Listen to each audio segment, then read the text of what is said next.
Hey, what's up, Mean Green Nation? Hope everybody's doing well out there. It's an early morning up here, and the good news is football is upon us. Camp has started, and it can't get any better. September 3rd can't get here any sooner.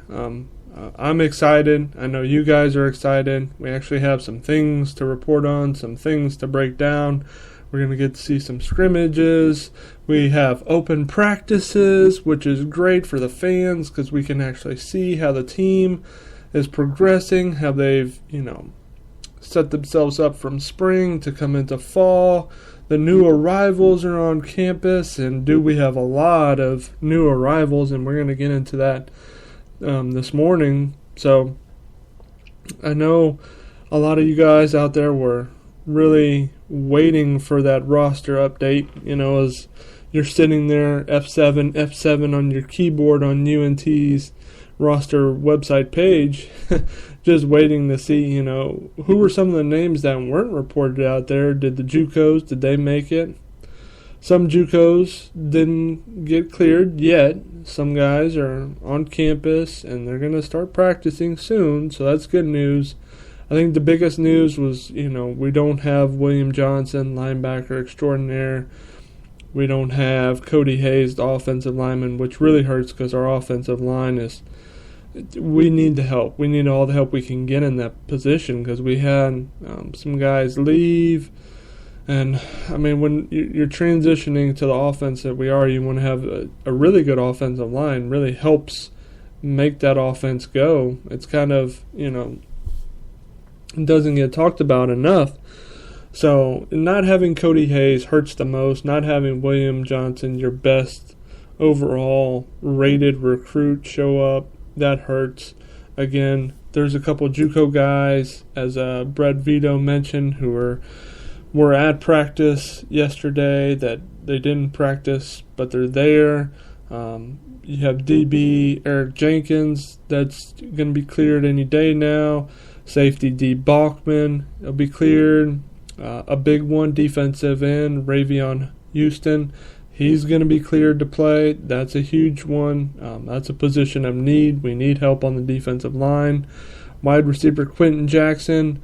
Everything that I've heard is he's going to be able to play, and he's there and ready to go. And DB Darius Turner is one guy that we haven't heard mentioned a lot, if he's going to be able to go or not, but I expect that he'll be able to go. So before the roster, the day before, I think there was like 70-something players listed on there. I think it was like 76. And now we have 97 players on the roster. Walk-ons. There's a ton of freshman walk-ons on the team. There's some new transfers in that got added. So if you start at the top, the DBs, the new additions, and I'm going to talk about about the freshmen. We'll point out some of the new additions for each position group that I think that can make some impacts. Jameel Moore, freshman defensive back out of Cedar Hill. He's getting some pub. I think he's a guy that might be able to crack the two deep. I think he's going to definitely be able to play on special teams. Kahiri Muhammad played some wide receiver at DeSoto, played some time at defensive back. I don't know if he's going to be able to play. I think he may be a guy that would be a red shirt.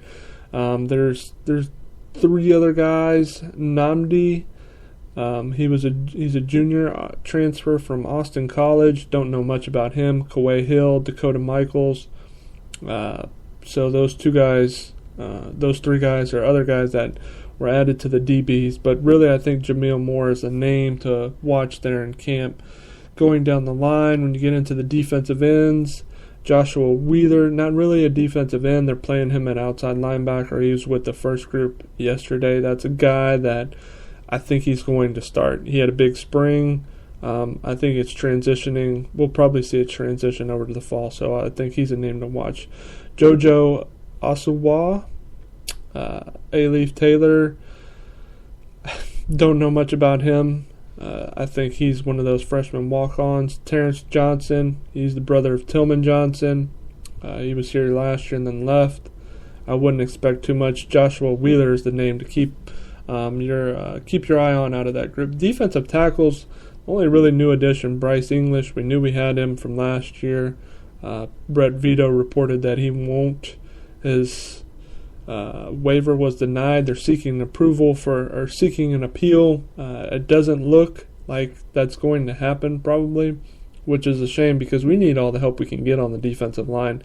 This is a position where Bryce English was the only add, and he won't be able to play this year. So Roderick Young was a guy who was a camp standout last year in the fall, and he he made some plays last year, but not enough.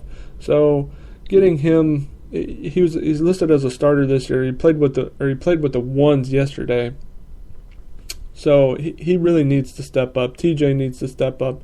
But once you get past those two guys, Julius Combs, who redshirted last year, he would have to be the third guy that we need help. We need somebody up the middle to be a space eater, be a people eater, get two guys on you.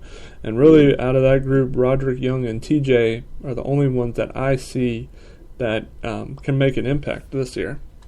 Moving down to the linebackers, a lot of new guys, a lot of new faces in there. You're looking at least 7 new guys in there. A lot of playmakers, I think, that came on the campus. Milan Peters made plays yesterday, according to Brett Vito. He would be a name to watch. EJ,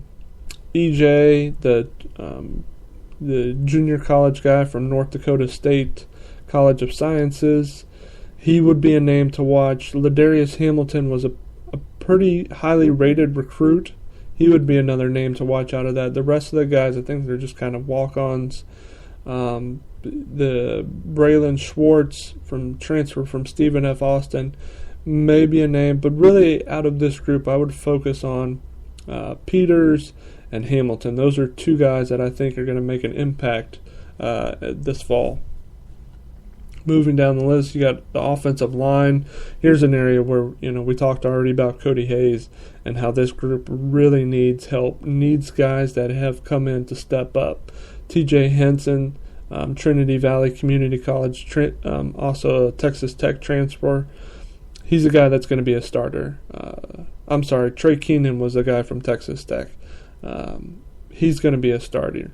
Doro from Pearland High School, he's a walk-on. Don't know much about him. I wouldn't expect him to be a player to watch. Jalen Thomas, a junior college guy from ASA College of Brooklyn, he would be a guy that's going to be in the 2 deep. Chandler Anthony, a freshman, Tuttle, Oklahoma, liked his tape, liked his aggressiveness. Don't know if he's ready, but he may not have the time to get ready, so he may be a guy that cracks into the 2 deep as well. And the other guy listed there, Bernie Santos, I think he's a freshman walk-on from Argyle, or he lived in Argyle. He's from Guyer High School, so some of you guys up in Denton may know more about him than me, but I think really the guys, Henson, Keenan, Jalen Thomas, and Chandler Anthony, those are the guys to really watch out of that group to see who can able to crack the 2 deep and who might even be able to get a starter out of that. Quarterback position, I mentioned on Twitter, I think the backup QB position is really intriguing to watch between Quinn, Devin O'Hara, Mason Fine. Which one of those guys is going to be able to step up and grab that role. The newcomers in this group, Mitch Kaysen, freshman walk-on from Flower Mound. Marcus, he should, I don't want to get too caught up in a freshman walk-on, but he's got some talent to work with. Alex Morris, we know he's going to be our starter. He had a great day yesterday in camp, again, according to Brett Vito, so that's good things to hear. Devin O'Hara, guy that, I agree with Brett Vito. He looks the part, very athletic. He had a good accuracy rate last year. Didn't throw it a ton. A lot of it, you watch, I'm not going to call it tape, but you watch his highlights, and a lot of his throws are down the field. He just looks like a smooth athlete playing quarterback. I think he can beat out Quinn for the second, to be the backup quarterback. And then you have Mason Fine, the prime time recruit from Oklahoma. Not highly rated, but definitely put up lots of stats, got a lot of accolades.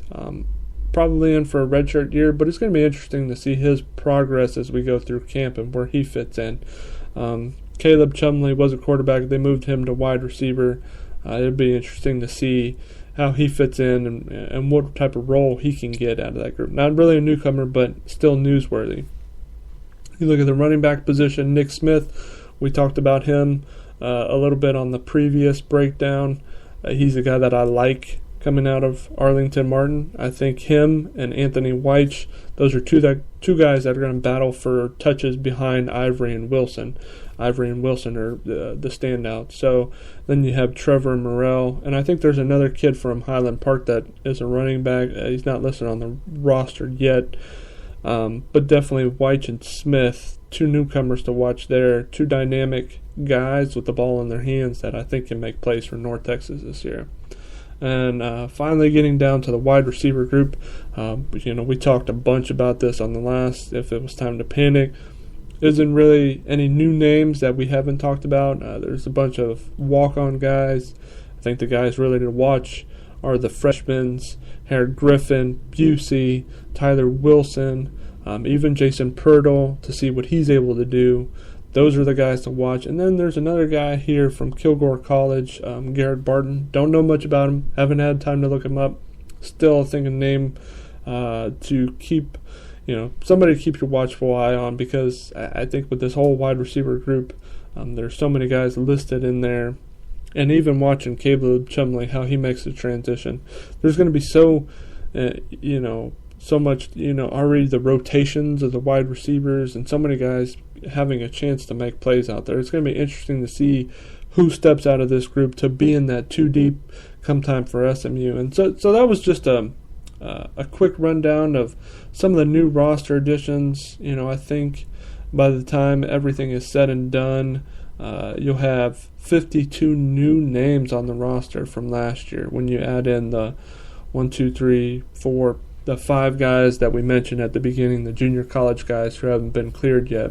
There's 47 new already listed. You add in those 5, gives you 52 new names for the year on the roster, and there could always be possibly more, but still, that's a lot of turnover, and it's definitely a new era that started, and Camp Luttrell, Camp Lit is underway, and we look forward to breaking down more stuff and breaking down more things that happen. And I'm going to try and get out to the scrimmage on Saturday so that way I can give you guys a better idea of what I'm seeing and what's going on and what to look for. So appreciate you guys listening in, and go Mean Green.